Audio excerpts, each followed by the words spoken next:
مرحبا وأهلا بكم في برنامج داخل واشنطن. معكم مضيفكم روبرت ساتلوف. في أعقاب انهيار الجيش الأفغاني وانتصار طالبان السريع في أفغانستان يستشري الغضب في مبنى الكابيتال.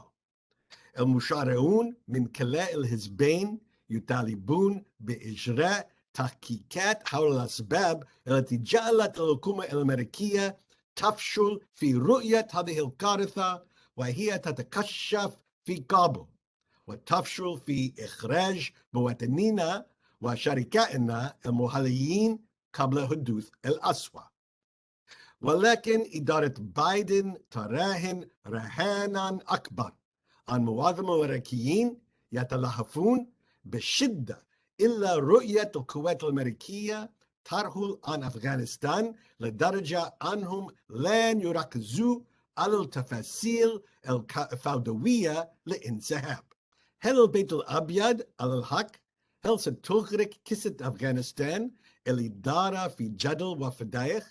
وتقو الإنجازات المدهشة التي تحققت في القضايا الداخلية، أم إنها ستكون موضوعا لأواخر الصيف سيطويها النسيان بحلول فصل الخريف، عندما يعود الأطفال الأمريكيون أخيرا إلى المدارس بعد 18 شهرا لمناقشة سياسة الماسات الأفغانية. يسرني أن أرحب باثنين من أحكم الخبراء السياسيين في أمريكا، وهما ستيف كليمنز ورولاند مارتن. Welcome back to Dakhel, Washington. Afghanistan has taken over the front pages, has taken over the news stories. How has this transformed the American domestic political landscape? What was it like the day before withdrawal, and how has that reality changed? To discuss the domestic political implications of the ongoing saga in Afghanistan, I am delighted to welcome Roland Martin and Steve Clemens. Gentlemen, thank you for joining me this morning. Glad to be here. Great to be with you, Rob. Steve, on the eve of the withdrawal, let's say the beginning of August, where were we nationally?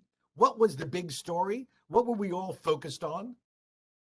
Well, I think we were really focused on COVID. We're focused on economic tensions. We're focused on infrastructure. We were not focused on Afghanistan. And I think that, one of the challenges has been that Afghanistan, for a lot of people in this nation, was sort of the forgotten war, the place that we were not giving a lot of attention to until, as you just pointed out, that punctuation point, that inflection point where things shifted and changed. And all of a sudden, a lot of cameras and a lot of eyeballs have focused in on some real human tragedies. So the story changed. Roland, what themes were you focusing on your show before Afghanistan took over? Easy. I was focused on COVID, voter suppression by Republicans in this country, the need for the George Floyd Justice Act. Let's just be real clear when we say what was the nation focused on. There's a difference between what America, the nation, was focused on and what national media is focused on, especially mainstream media. And so I think we often get caught up in this where all of a sudden it's where we follow what is the greatest, biggest story. It's a perfect example. Eric Bollert, who's a media critic, tweeted out these numbers from Andrew Tyndall. From 2005 to 2019, this is how many minutes were dedicated to Afghanistan on 3 major networks. This is 4 years, a total of 4 years. ABC, 16 minutes. CBS, 25 minutes. NBC, 16 minutes. So cumulative, less than 1 hour on Afghanistan in 4 years. America was not and has not been focused on Afghanistan. Fair enough. So let me just go one step further on what the story was before the withdrawal. Not only was everybody focused on COVID and the economy, but it seems as though Joe Biden was doing pretty well before the withdrawal. Still is. Series of political victories, isn't that right? Still is. See, again, this is one of those things. Like I saw this idiotic piece of the New York Times saying, "Oh my God, Joe Biden's presidency hinges on Afghanistan." No, it doesn't. That's a lie. It's a lie. It's hype. It doesn't. These things are cyclical.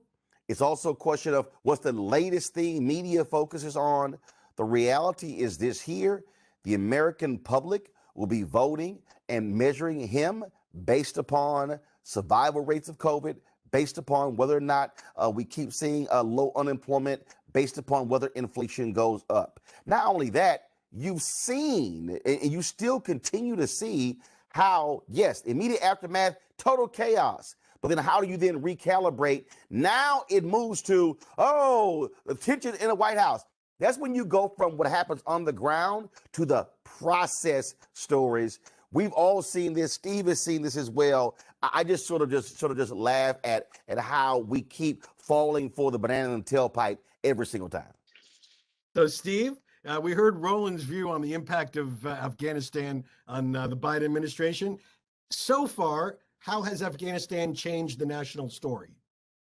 Well, I think Afghanistan is dividing people who are, I think, appropriately shocked by some of what they have seen in the terrible human stories of what departure means. But it's raised a broader issue about what is U.S. foreign policy about? What is the American military about? And the truth of that is, and I think President Biden has been out there trying to communicate this, is right now, China has been, one of our great rivals, has been looking at America as bogged down in Afghanistan. It likes to see us spending $1 trillion and achieving nothing for it in Afghanistan. So even though it's painful, and even though at a certain level, these horrible human stories have been captivating and riveting for many Americans who want to use that as a way to criticize Biden, the truth is, he may be giving the United States military and U.S. foreign policy new purpose and removing. It's one of the things Donald Trump kind of had right, that we were, and Barack Obama said, one of the problems of America's military superstructure around the world is that other nations would hijack it, use it for their own purposes. That we had a sprawl of American presence around the world that was poorly defined. So I think that when you talk about what Afghanistan can do, right now, we see a lot of pain and we see horrible images, but you're also giving Americans a new lesson in the fact that America cannot do everything. It needs to focus on priorities of tomorrow that it has today, and it can't do that if it continually has, $1 trillion over 20 years bogged down in an unsuccessful venture. So I think both of those things are happening at the same time.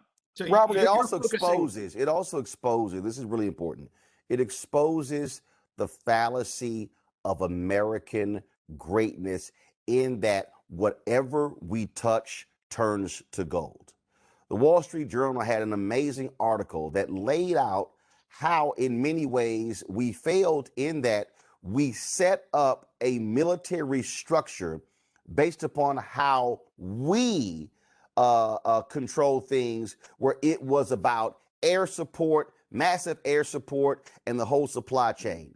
Well, guess what? When we pulled that out of Afghanistan, it collapsed because that system is not set up. This is just one of those things where, again, when you understand systems, when you go into a place, as somebody who's taken over newspapers and run operations, you understand systems. You don't walk into a place and put in your system with your infrastructure and your back end, and then when you leave, your system leaves. And so we're learning that. That's why America has screwed up so much. We have ingrained in America's minds, oh, when we walk in, we change everything. What happened in Afghanistan? Same thing happened in Iraq.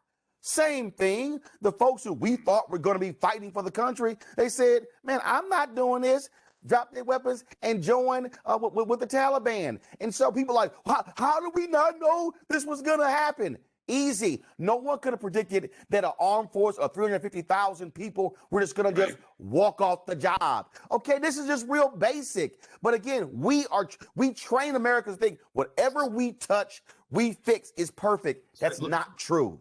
Look, I want to focus back on the domestic politics of this. Evidently, the president seems to be wagering that most voters, including most Democratic voters, will place a greater value on shedding the burden of the Afghan war than Right. on the responsibility for the chaos that we Well, are seeing at its end.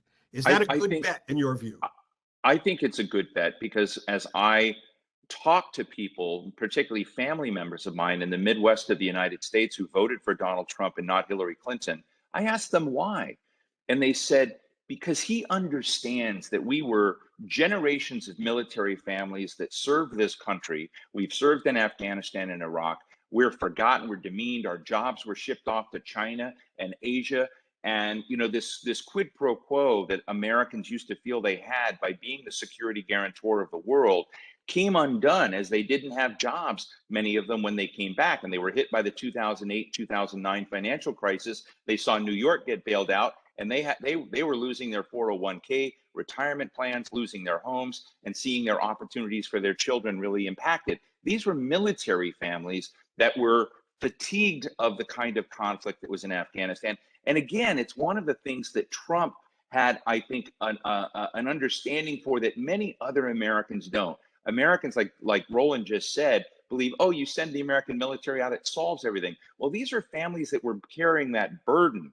And I think that the bet is one, and I think it's to both independents, Republicans, and Democrats that were part of that ethic in this country, that kind of way of just tossing American soldiers around to causes that we then forget we're even engaged in is a way to demean and devalue them. And I think that's what Joe Biden is trying to respond to politically. So I think he's making a long bet in this case, and I think he may be right. Rob, 20 years. Just keep repeating 20 years. If you had a child, when we invaded Afghanistan, your child would be entering their junior year in college. That's how you have to frame what's going on. People are sitting here going, what the hell? 20 years? It goes to show how we change, how we averted, how we flip the script. When you have folks like Senator Lindsey Graham screaming, oh, we can't abandon this, your natural answer is to say, okay, Lindsey, so what are you saying? Be there the next 50 to 100 years? Whose children are supposed to do that? Let me just add something to what Roland said. At the height of our engagement in Afghanistan, the United States was spending $120 billion a year in Afghanistan. The entire national GDP of Afghanistan then was $13 billion. You could buy and sell that entire nation 9 times over for what we were spending in an annual amount there. So when people hear that, it's insane, the level of cost and level of engagement. We could have bought every product out of that town. We could have run the Taliban out. Unfortunately, then you run into labor unions and questions about jobs. But there's a way to have done that. But there are other ways in which we could have pursued this, other than through $120 billion a year to the Defense Department. And in the history of Afghanistan, we're going to take a break. Roland. Hold that thought. Yeah. Hold that thought. We're going to take a break. We're going to come back, and I'm going to ask you about some of the long-term implications. Is this Saigon? Will it have a long-term impact on the Democratic Party? We'll come back and discuss these issues in just a moment. School's back. Hallelujah.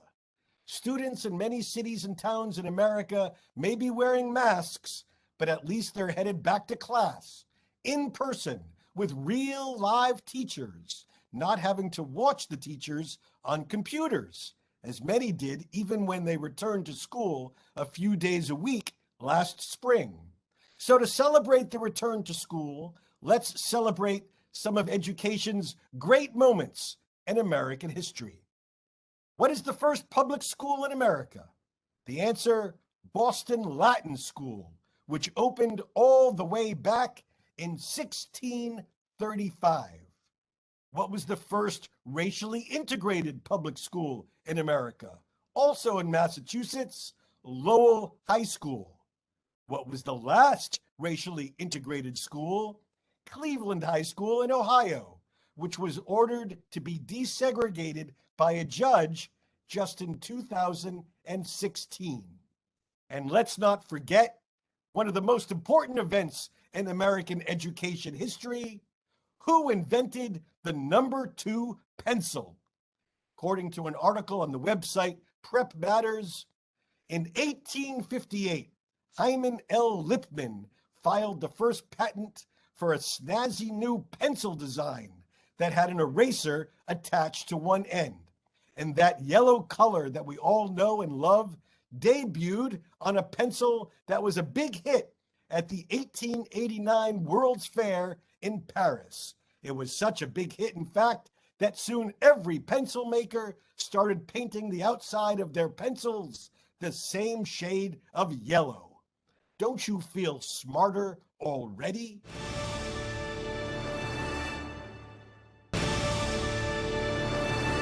Again, my guests today include Roland Martin. Roland is one of America's most insightful journalists with unique insight into the issues that touch the lives of Black Americans. Over the years, he has served as a talk show host on TV One, a host and analyst with CNN, and senior analyst on the Tom Joyner Morning Show. He's also a widely read author with such books as The First, President Barack Obama's Road to the White House. Also joining us is Steve Clemens. Steve is editor-at-large for The Hill, a website and newspaper focused on U.S. politics, Congress, and Capitol Hill. He's also a senior fellow and founder of the American Strategy Program at the New America Foundation, a prominent Washington think tank. Steve has served as Washington editor-at-large for The Atlantic, vice president of the Economic Strategy Institute, and executive director of the Nixon Center for Peace and Freedom. Speaking of Nixon, Steve, the comparison that many observers are making is to Saigon and the American withdrawal from Vietnam in 1975, when the iconic images of the last Americans and Vietnamese leaving off the roof of the American embassy in that capital city. Is Kabul Saigon? Will this have lasting imprint on American history the way the image of Saigon had an imprint? No, I really don't. I think the metaphors don't overlap. I think the Cold War had a certain dynamic where the struggle there was really a conflict between us and China and other powers in the state. And of course, Vietnam was a victim in that process as much as any part of that equation. I think in Afghanistan, I think we went into Afghanistan because of 9/11, because of attacking and trying to dislodge Al Qaeda. And then we got distracted and we went and invaded Iraq. We lost track of the mission and why we went into Afghanistan. It's a very different situation, and inertia and lethargy explains why we were in Afghanistan. And we all of a sudden found ourselves in the middle of essentially trying to manage a domestic civil war in Afghanistan with a proxy conflict between India and Pakistan stacked on top and other powers in the region. It's a very different dynamic. And I agree with Roland's comments that to a certain degree, when you go in to a country like that, you either need to help it find its own competencies, and you can provide training wheels, but those training wheels have to come off. You can't just come over and wholly take over a nation and think it's going to sustain itself after departure. And I think the circumstances were very different. Afghanistan was never designed in the kind of conflict in which it was laid out to be a permanent investment of U.S. military forces in that country. So I look at them as different, but I know a lot of the images are similar. So Roland, 2000.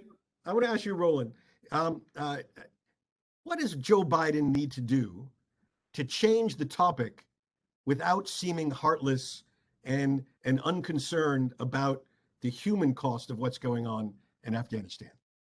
Well, first of all, he doesn't need to change the topic. What you have to do is you have to show, yes, first 48 hours, first 72 hours, chaos. Then what you show is we have things under control.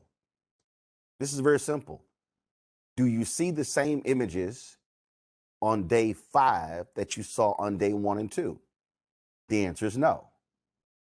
That shows you what happens. See, again, they sent in reinforcements.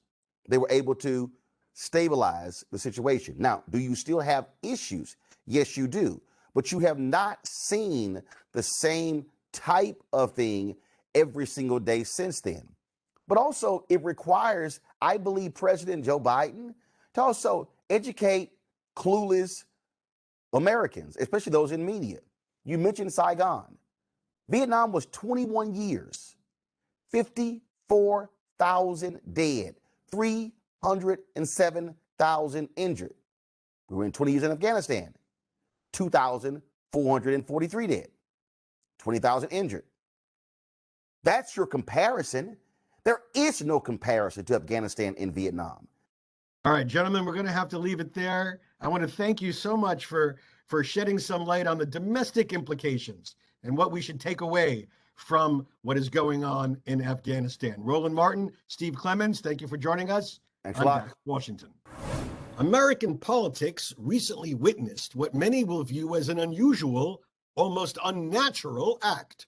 Republican senators joined with the Democratic majority in approving the aptly named Bipartisan Infrastructure Act, nearly $1 trillion of spending on bridges, roads, airports, trains, and new technologies, such as charging stations for electric vehicles and improvements in broadband access across the country. It's a lot of money, not as much as some wanted, but $1 trillion of anything is a lot. And there's enough to go around so that just about every congressional district in America will get a piece of the infrastructure pie. Of course, politicians in both parties have been talking about rebuilding our failing infrastructure for years.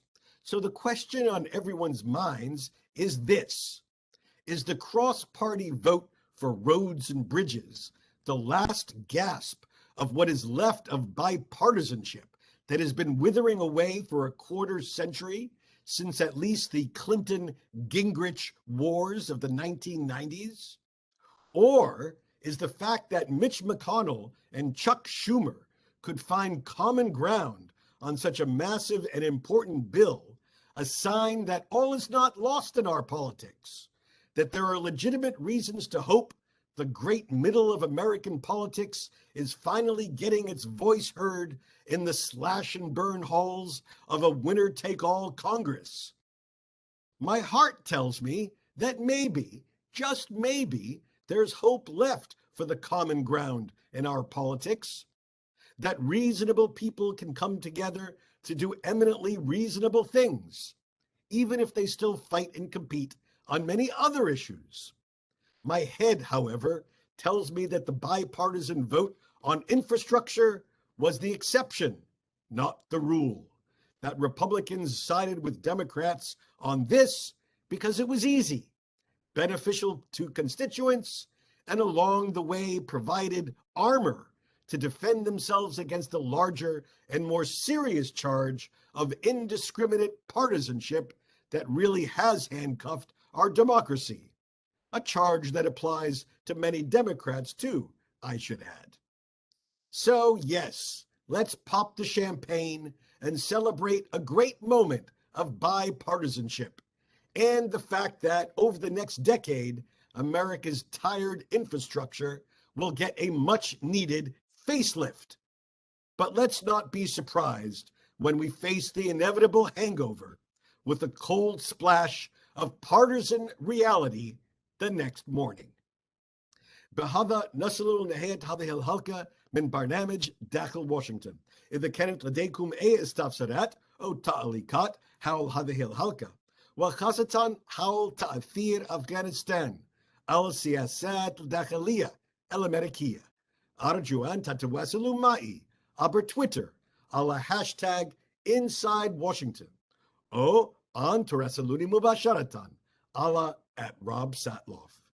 سأراكم الأسبوع المقبل وإلى أن ألقاكم، شكرا لكم وإلى اللقاء.